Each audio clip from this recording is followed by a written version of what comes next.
Hello students, welcome back again for today's English session. So today we are going to cover a topic from English literature, our syllabus from English literature from the book Moments. Chapter number 3, Ishwaran the Storyteller. Now this story is written by R.K. Lakshman. Alright, who is the author of the story? Mr. R.K. Lakshman.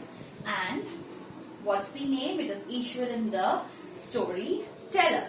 Now, from the title, from the name of the story, what do you understand? What is the story about?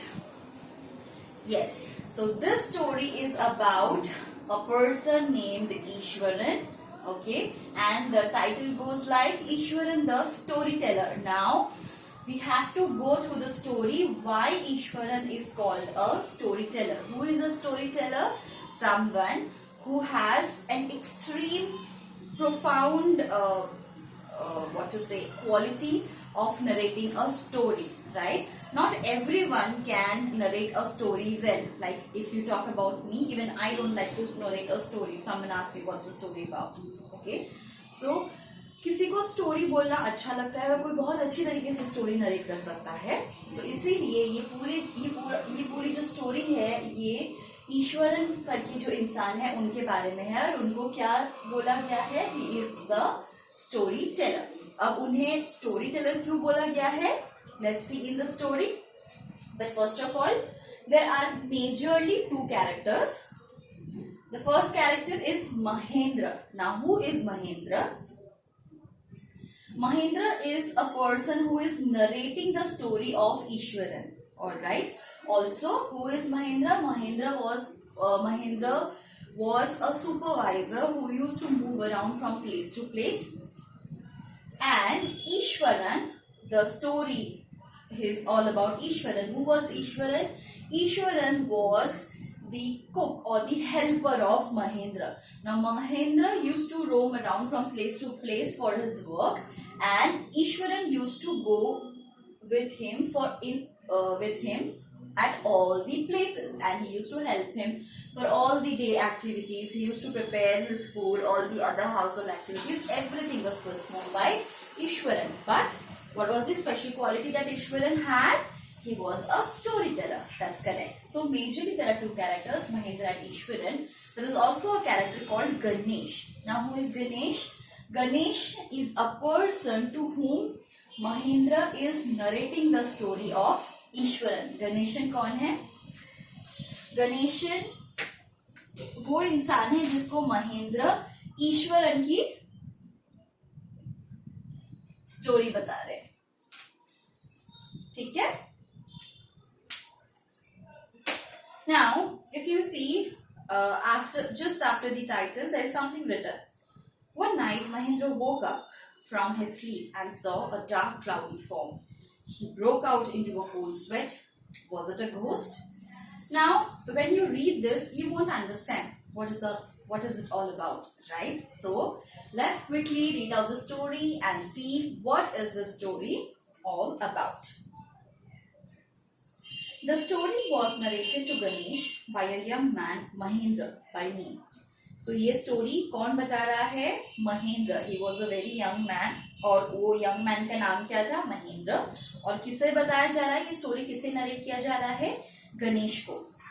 He was a junior supervisor in a firm which offered on hire supervisors at various types of construction site. Okay, so ये description किसके बारे में दिया जा रहा है?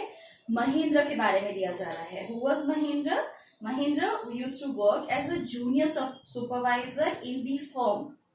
एक form में, कौन से फॉर्म में? Which offered on hire supervisors at various types of construction sites. So ये कौन सा फॉर्म था जो supervisors को हायर करता था और अलग अलग कंस्ट्रक्शन साइट पे भेजता था? और कौन कौन से कंस्ट्रक्शन साइट्स पे?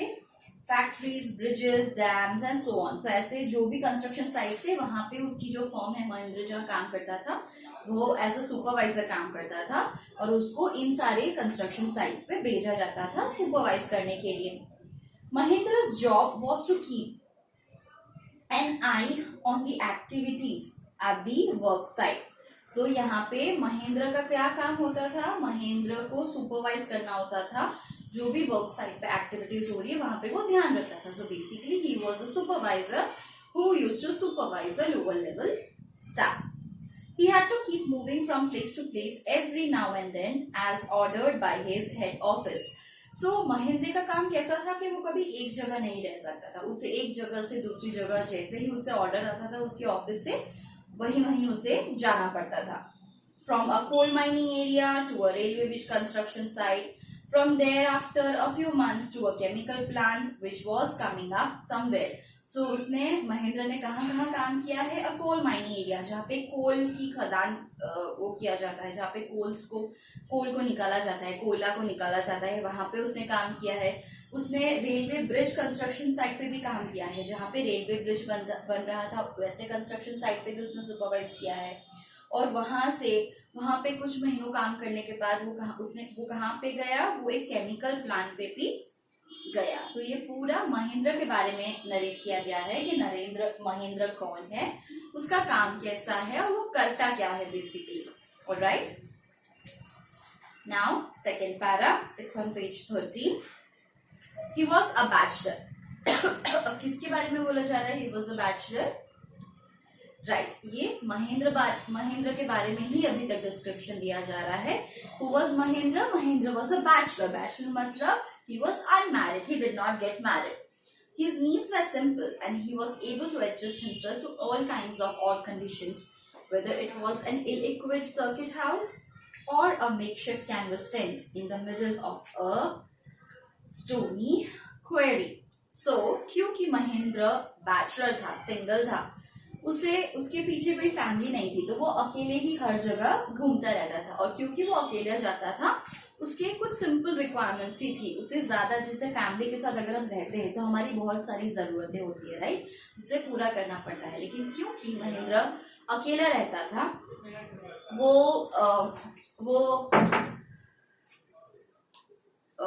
फैमिली के साथ नहीं रहता था, वो हर जगह इधर से उधर घूमता रहता था, तो उसकी जो रिक्वायरमेंट्स थी, उसकी जो जरूरतें थी, बहुत ही सिंपल थी. He was able to adjust himself to all kinds of odd conditions. वो सारे कोई भी कंडीशन में एडजस्ट हो जाता था. Whether it was an ill-equipped circuit house. अब ये क्या बताया जा रहा है कि महेंद्र कैसी जगह रहा है. He stayed at an ill-equipped circuit house. में सर्किट हाउस है जहाँ पे प्रॉपर छत भी नहीं होती है, जहाँ पे प्रॉपर जो नॉर्मल एक घर की फैसिलिटीज होती है वो भी नहीं होती है, लेकिन महेंद्र वहां पे भी रहा. और a makeshift canvas tent in the middle of a stone quarry. और वो कहाँ रखा, मेकशिफ्ट कैनवस टेंट. मेकशिफ्ट का मतलब है टेम्पररी. सो वो एक टेम्पररी टेंट पे भी रहा. कहाँ पे रहा, stone query. Now query means mine. सो स्टोन माइनिंग जहाँ होती है वहां पे वो नॉर्मल एक टेम्पररी टेंट बना के भी रहा. But one asset he had was his cook, Eswaran. लेकिन वो सब जगह जाता था, उसके बहुत सिंपल नीड्स थी, लेकिन वो अकेला हर जगह जाता था. लेकिन उसकी फैमिली नहीं जाती थी, लेकिन उसके साथ कौन जाता था, उसका कुक ईश्वरन.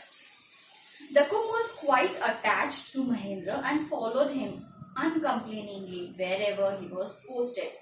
सो जो कुक था महेंद्र का, ईश्वरन, वो बहुत ही ज्यादा अटैच था महेंद्र के साथ, इसलिए वो महेंद्र को कभी छोड़ता नहीं था. उसको कोई कंप्लेन नहीं होती थी, और महेंद्र जहां जाता था ईश्वरन उसके पीछे पीछे ही जाता था.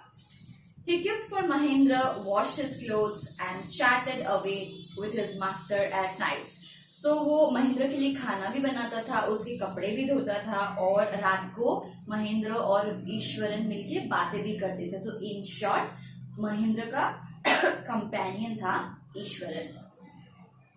He could weave out endless stories and anecdotes on various subjects. So अब ये ईश्वरन की क्वालिटी के बारे में बता रहे हैं. क्या क्वालिटी बता रहे हैं कि Eswaran endless stories, uncountable stories, अनगिनत स्टोरीज वो बता सकता था, और anecdotes on various subjects. Anecdote means short account of an incident. So short story बताता था वो कोई भी इंसिडेंट के बारे में, अलग अलग टॉपिक्स के बारे में वो छोटी छोटी स्टोरीज बताता ही रहता था. Ishwaran also had an amazing capacity to produce vegetables and cooking ingredients. seemingly out of nowhere in the middle of a desolate landscape, with no shops visible for miles around. अब ईश्वरन के बारे में बताया जा रहा है. क्या बताया जा रहा है कि उसमें एक अमेजिंग कैपेसिटी थी. He had the capacity. What capacity? To produce vegetables and ingredients out of nowhere. Like ऐसी जगह जब वो लोग ट्रैवल करते थे जहाँ पे दूर दूर तक पूरा सुनसान है, दूर दूर तक कोई शॉप नहीं दिखता, वहां पे भी ईश्वर उनको कहीं ना कहीं से फ्रूट्स एंड वेजिटेबल्स, उनको वेजिटेबल्स मिल जाते थे खाना बनाने के लिए.